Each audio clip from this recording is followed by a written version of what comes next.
how to invest in cryptocurrency for beginners in 2024.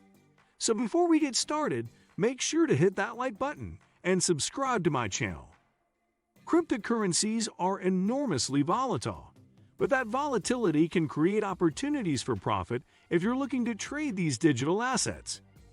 Cryptos such as Bitcoin and Ethereum have risen a lot since their debut, but they've also experienced tremendous boom-bust cycles along the way. Understanding cryptocurrencies and the underlying blockchain technology have become an influential concept in the financial and technology worlds over the past decade.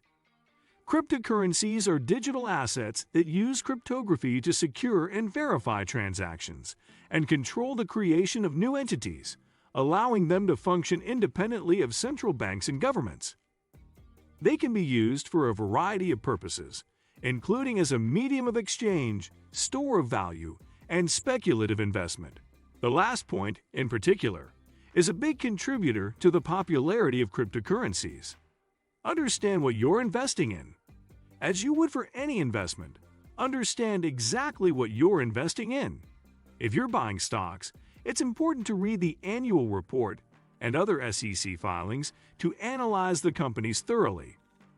Plan to do the same with any cryptocurrencies, since there are literally thousands of them. They all function differently and new ones are being created every day. You need to understand the investment case for each trade. In the case of many cryptocurrencies, they're backed by nothing at all, neither hard assets nor cash flow of an underlying entity. That's the case for Bitcoin, for example, where investors rely exclusively on someone paying more for the asset than they paid for it. In other words, unlike stock, where a company can grow its profits and drive returns for you that way, many crypto assets must rely on the market becoming more optimistic and bullish for you to profit. Some of the most popular coins include Ethereum, Dogecoin, Cardano, and Solana. So before investing, understand the potential upside and downside. If your financial investment is not backed by an asset or cash flow, it could end up being worth nothing. Remember, the past is past. A mistake that many new investors make is looking at the past and extrapolating that to the future.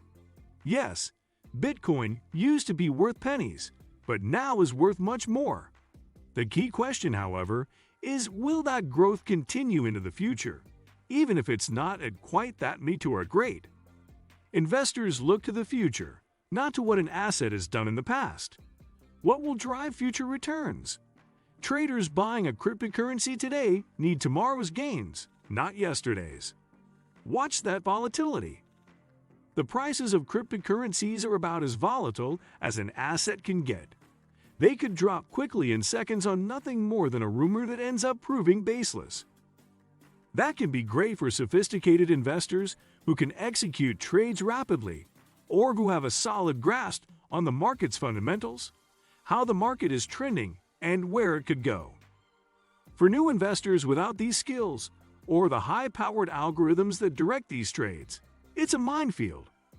Volatility is a game for high-powered Wall Street traders, each of whom is trying to outgun other deep-pocketed investors.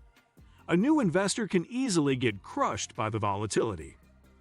That's because volatility shakes out traders, especially beginners who get scared. Meanwhile, other traders may step in and buy on the cheap. In short, volatility can help sophisticated traders buy low and sell high, while inexperienced investors buy high and sell low. Manage your risk. If you're trading any asset on a short-term basis, you need to manage your risk, and that can be especially true with volatile assets, such as cryptocurrency.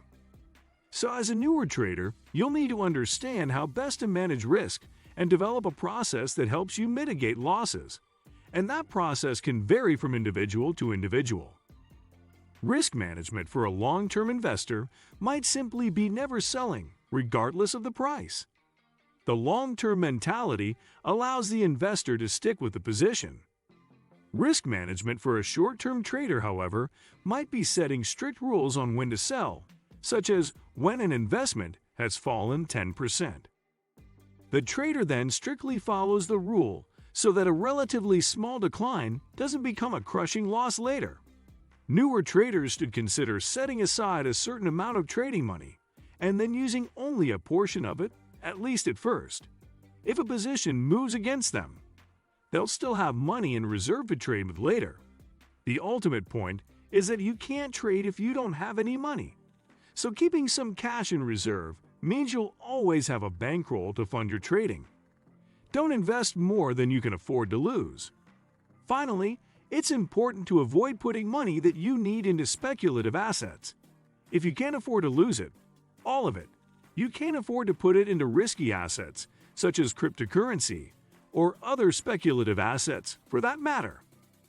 Whether it's a down payment for a house or an important upcoming purchase, money that you need in the next few years should be kept in safe accounts so that it's there when you need it.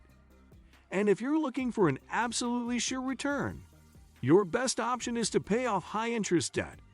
You're guaranteed to earn or save whatever interest rate you're paying on the debt. You can't lose there. Finally, don't overlook the security of any exchange or broker you're using. You may own the assets legally, but someone still has to secure them, and their security needs to be tight. If they don't think their cryptocurrency is properly secured, some traders choose to invest in a crypto wallet to hold their coins offline so they're inaccessible to hackers or others. If you enjoyed this video, don't forget to give it a thumbs up and subscribe to my channel for more content. Hit the notification bell to stay updated with my latest videos. Share your thoughts in the comments below. Thank you for watching.